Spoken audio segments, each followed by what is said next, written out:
Everyone, कैसे हैं आप सब। आई होप आप सब बहुत अच्छे होंगे। आपकी सीटेट की तैयारियां भी बहुत अच्छी चल रही होगी। मैं निर्मला साहू स्वागत करती हूं आप सभी का अपने यूट्यूब चैनल नीरूज लर्निंग हब पे, जहां पे मैं आपको सीटेट की पेडागोजी और कंटेंट दोनों की तैयारी कराती हूं। और ये जो कंटेंट है जो मैं आपको पढ़ाती हूं वो सिर्फ सीटेट के लिए ही नहीं, हर स्टेट लेवल टेट और जितने भी टीचिंग एग्ज़ाम हैं जैसे कि KVS, NVS, DSSB exam, super TET, UP TET, ये सभी के लिए ये बहुत इम्पॉर्टेंट हो जाता है, क्योंकि ये सारे जो टॉपिक्स हैं वो हर एग्ज़ाम में पूछे जाते हैं, है ना।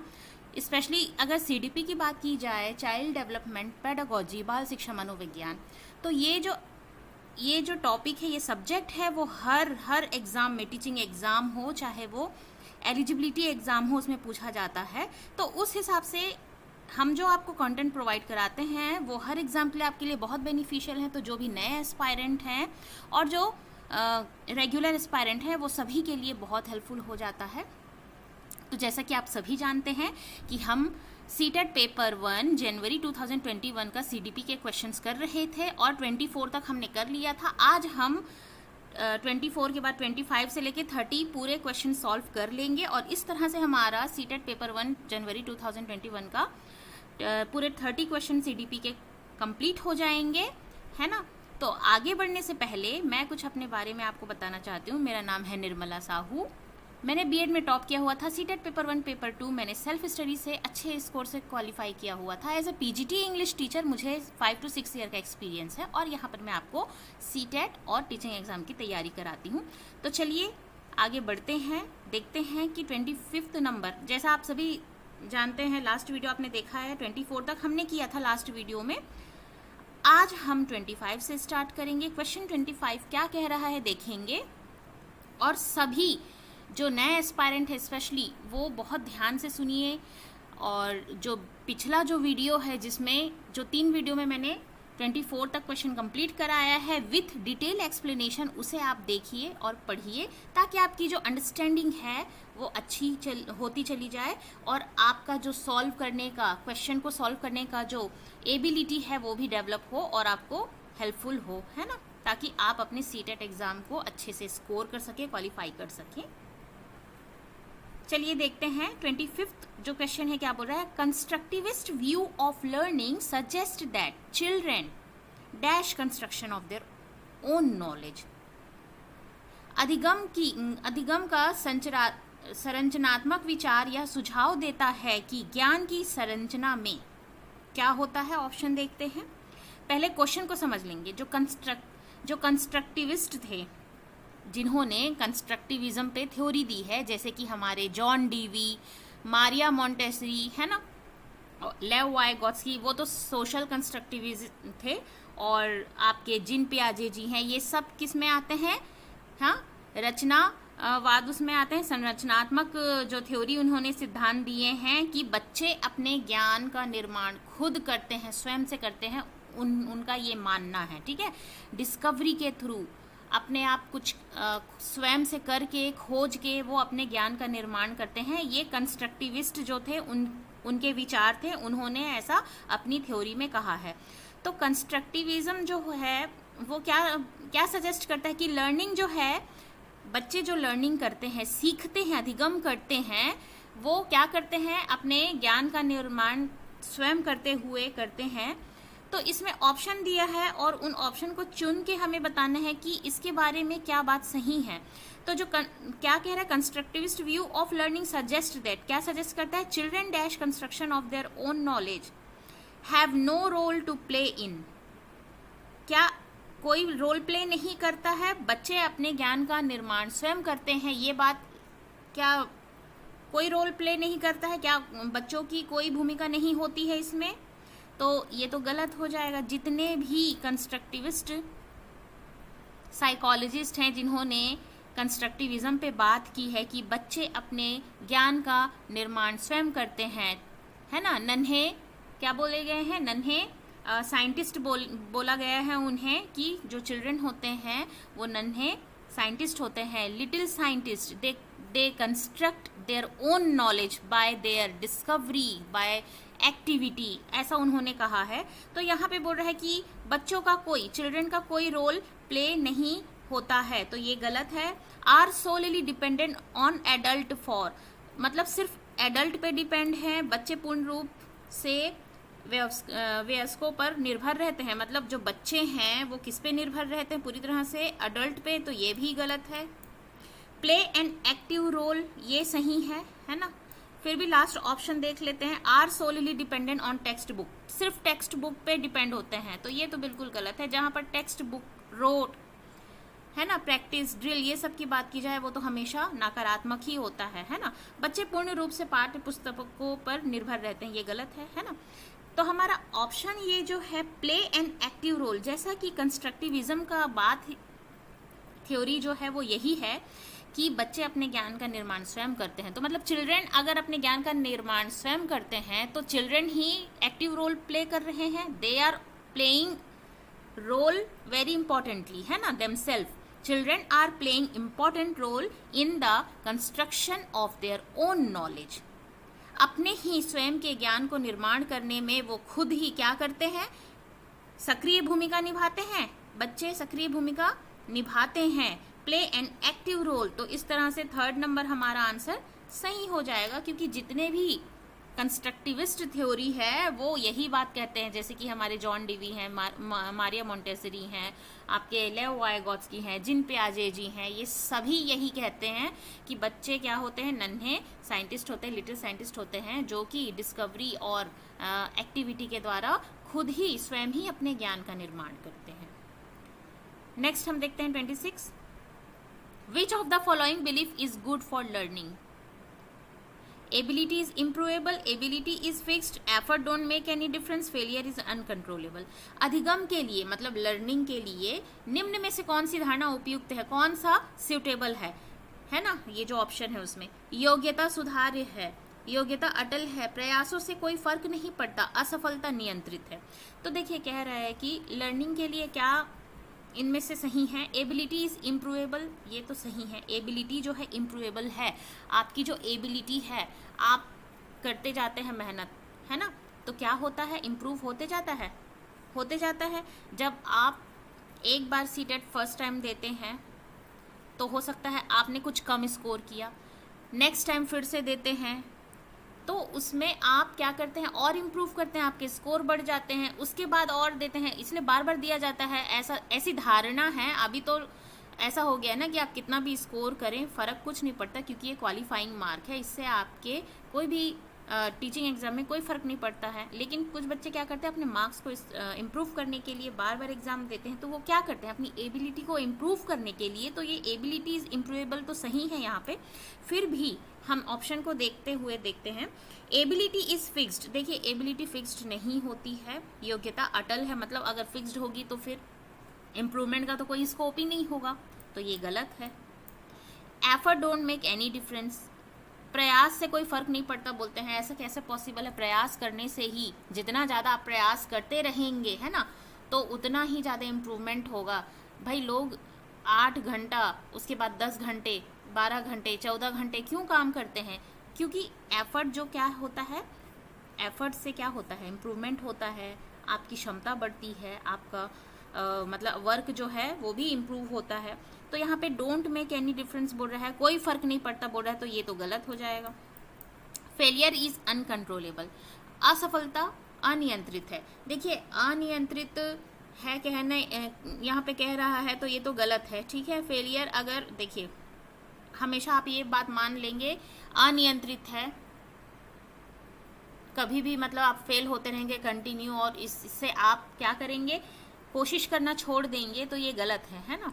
तो ये यहाँ पर ऑप्शन क्या है, रॉन्ग हो जाएगा। आपका जो ऑप्शन फर्स्ट है, एबिलिटी जो है इम्प्रूवेबल होती है, योग्यता सुधार्य होती है, योग्यता जो मतलब एबिलिटी जो है आप इम्प्रूव करते जाते तो आपकी एबिलिटी उतनी ज़्यादा निखरती जाती है। नेक्स्ट आप देखेंगे 27, conceptual understanding among student is likely to improve in the setting which emphasis on, निम्न में से कौन सी परिपाटी विद्यार्थियों में संकल्पनात्मक समझ में बढ़ोतरी करने में सहायक है। देखिए कंसेप्चुअल अंडरस्टैंडिंग जो होती है, मतलब जो आपका संज्ञान का जो बोध होता है, अंडरस्टैंडिंग होती है बच्चों के अंदर, वो इम्प्रूव कैसे होती है, कौन से एनवायरनमेंट में, किस तरह से, कैसे इम्प्रूव किया जाता है, क्या उसका फैक्टर्स होता है? तो कंपटीशन के थ्रू। तो कंपटीशन जैसी चीज़ तो बच्चों में लानी ही नहीं है ना, तो ये गलत है, नेगेटिव हो जाता है कंपटीशन अगर जहाँ पे वर्ड आ गया। टेक्स्ट बुक सेंट्रिक पेडागोजी, पाठ्य पुस्तक केंद्रित शिक्षा शास्त्र। देखिए टेक्स्ट बुक सेंट्रिक तो होना ही नहीं चाहिए भाई, स्कोलेस्टिक को स्कोलेस्टिक, करिकुलर को करिकुलर की बात ही क्यों करते? अगर सिर्फ टेक्स्ट बुक सेंट्रिक होता हर एक चीज़, करिकुलम या पेडागोजी मतलब पढ़ाने का तरीका टेक्स्ट बुक पे बेस होता, पाठ्य पुस्तक पे बेस होता, तो ये जो स्कोलेस्टिक को scholastic activities, extra curricular activity जो है, ये सब की बात ही नहीं होती, तो ये गलत है यहाँ पर।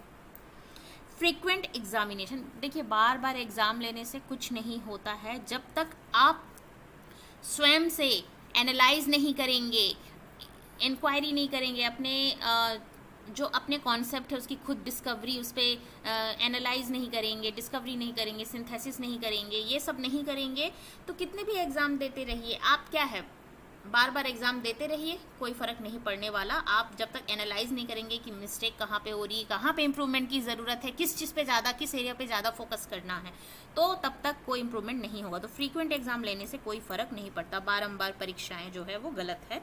इंक्वायरी एंड डायलॉग, देखिए अन्वेषण और संवाद। डायलॉग मतलब कि कोई टॉपिक पे गहन चर्चा, डिस्कशन, बोलने का मौका दिया जाए बच्चों को। एक टॉपिक उठा के दे दीजिए, बोलिए आप क्या समझते हैं, आप उसे एक्सप्लेन कीजिए। बच्चा जो समझता है, जो देखा है अपने सराउंडिंग में, वो सब कुछ वो एक्सप्लेन करेगा।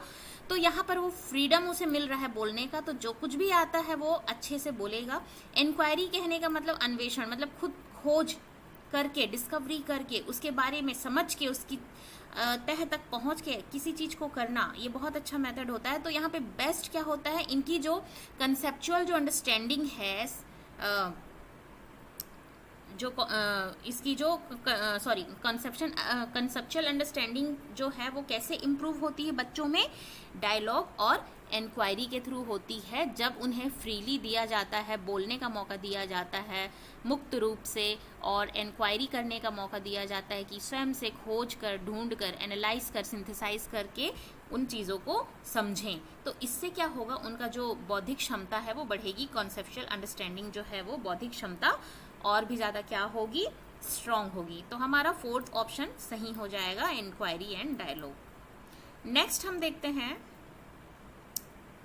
ड्यूरिंग अ टास्क, एक टास्क के दौरान, कार्य के दौरान, Saina is talking to herself about ways she can proceed on the task.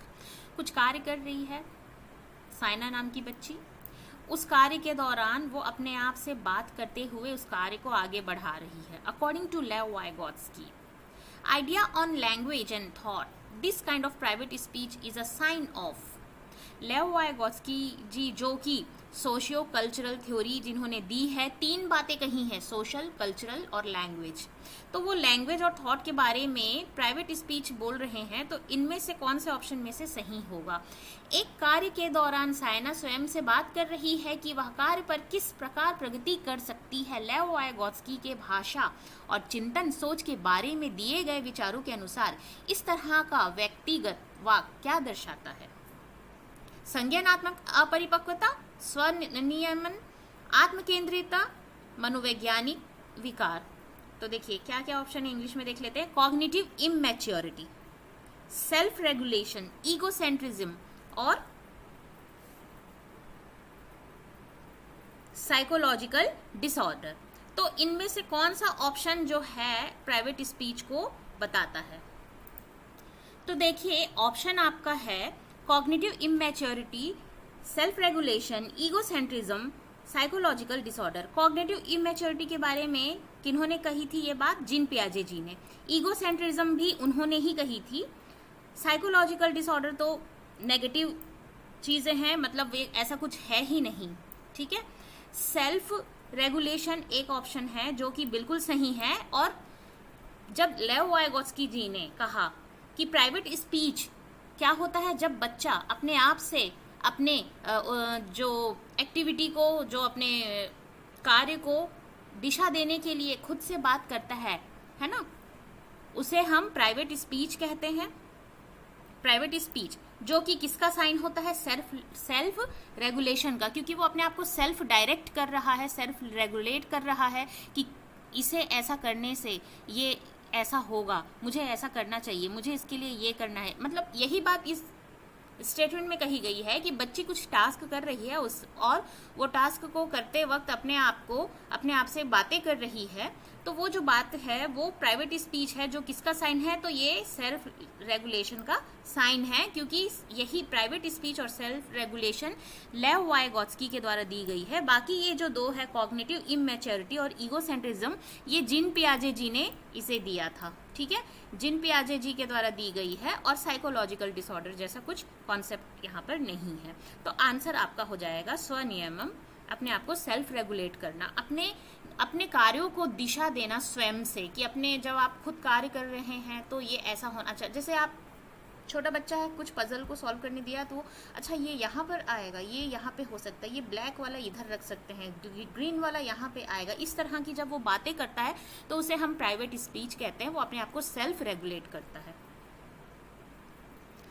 Next देख लेते हैं, evaluation practice should aim at, मूल्यांकन पद्धतियों का लक्ष्य क्या होना चाहिए? जब आप मूल्यांकन करते हैं तो किस चीज़ पे एम करना चाहिए? लेबलिंग ऑफ स्टूडेंट, विद्यार्थियों को नामांकित करना, मतलब बच्चा अच्छा है, बुरा है, होशियार है या वीक है, ऐसा लेबल करेंगे, एकदम गलत है। लेबलिंग करना, मार्किंग देना, ये सब तो एकदम गलत, नेगेटिव है, करना ही नहीं है किसी बच्चे को लेबल की वो क्या है। ठीक है, segregation of student for ability based group, ability के हिसाब से ग्रुप बनाएंगे और बच्चों को अलग करेंगे, अलग अलग करेंगे योग्यता आधारित। तो ये तो जहाँ पर भी सेग्रीगेशन जो है की बात आती, बच्चे को आप एबिलिटी के बेस पर आप सेग्रीगेट कर रहे हैं, अलग कर रहे हैं, तो ये तो वैसे भी नेगेटिव हो गया है।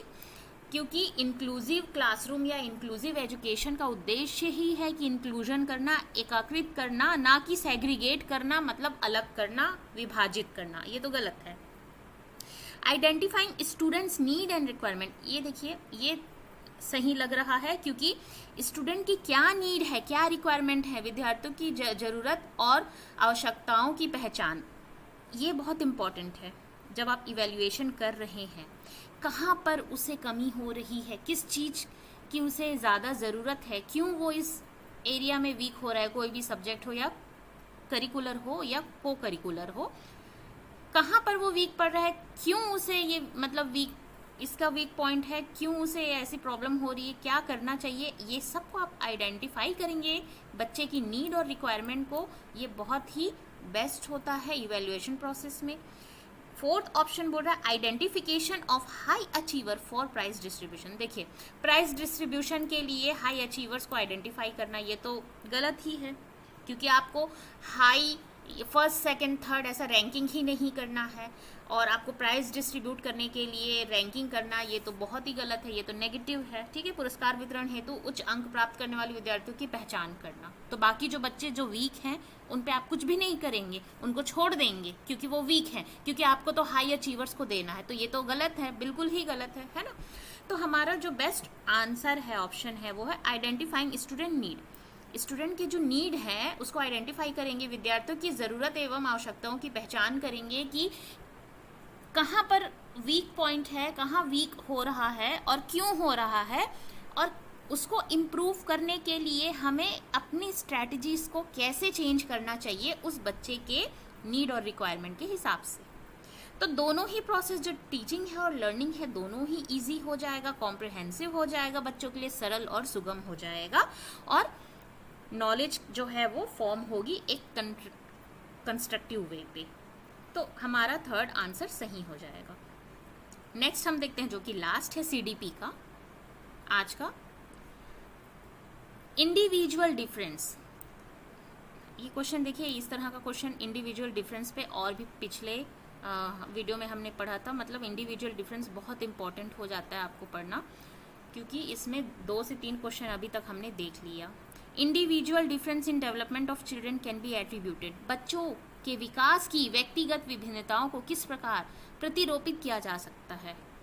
कहने का मतलब, बच्चे के डेवलपमेंट में आप जैसे कि अलग अलग बच्चे हैं, विभिन्न विभिन्न प्रकार के एबिलिटी के बच्चे हैं, उनके डेवलपमेंट में क्या किया जाता है, मतलब कौन सी चीज़ बहुत ही ज़्यादा एट्रीब्यूट करती है, बड़ा फैक्टर है, बहुत मेन रोल प्ले करता है। तो ऑप्शन देखते हैं, हेरिडिटरी ओनली, तो ये गलत है। हेरिडिटी ओनली, सिर्फ हेरिडिटी नहीं होता। एनवायरनमेंट ओनली बोल रहा है, ये भी नहीं होता। निदर हेरिडिटी नॉर एनवायरनमेंट, तो ये भी गलत है, क्योंकि एनवायरनमेंट जो आपका सराउंडिंग है उसके अलावा हेरिडिटी मतलब आपका जो जिन है वो भी इम्पॉर्टेंट रोल प्ले करता है। Interplay of heredity and environment, देखिए इंटरप्ले का मतलब होता है इंटरचेंज।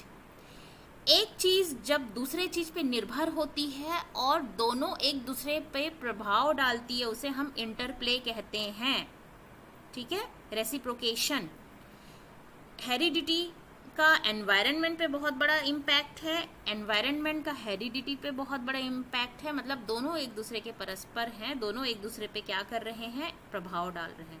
तो दोनों ही बहुत इम्पोर्टेंट होता है। अगर बच्चे में इंडिविजुअल डिफरेंस है डेवलपमेंट में, मतलब कि वो अलग तरीके से विकास कर रहा है, विभिन्नताएं हैं उसमें, तो किस चीज़ का प्रभाव करता है, जीन और एनवायरनमेंट यानी कि वातावरण।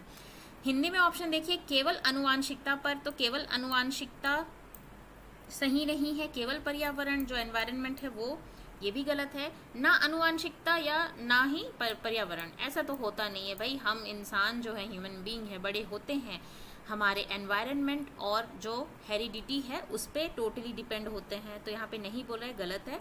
हाँ, अनुवांशिकता एवं पर्यावरण की पारस्परिकता पर, जैसे यहाँ पे मैंने आपको समझाया कि ये दोनों एक दूसरे को ही अफेक्ट करते हैं, इम्पैक्ट डालते हैं, प्रभाव डालते हैं, तो दोनों ही बहुत इंपॉर्टेंट हो जाते हैं।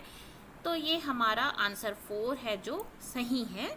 इस तरह से सीडीपी के 30 क्वेश्चंस आपके कंप्लीट हो गए। उसके बाद तो दूसरा टॉपिक आ गया मैथमेटिक्स। तो हमने आज की वीडियो में 30 तक क्वेश्चन कंप्लीट कर लिया है। तो जनवरी 2021 का सीटेट पेपर 1 का हमारा सीडीपी कंप्लीट हो गया है। मैं आशा करती हूँ कि मैंने जो आपको समझाने की कोशिश की है वो आपको अच्छी तरह से समझ में आई होगी। फिर भी कोई डाउट हो तो कमेंट करके ज़रूर पूछिएगा और अपनी तैयारियां अच्छे से कीजिए। जो प्लेलिस्ट है उसको जाके देखिए। इसमें से जो कुछ टॉपिक हैं, जैसे कि जिन पियाजे जी का, लेव वाइगोस्की जी का जो ZPD है, प्राइवेट स्पीच है और स्टेजेस ऑफ डेवलपमेंट है, ये सब मैंने सीडीपी में करवा दिया। स्कीमा के बारे में हमने देखा था।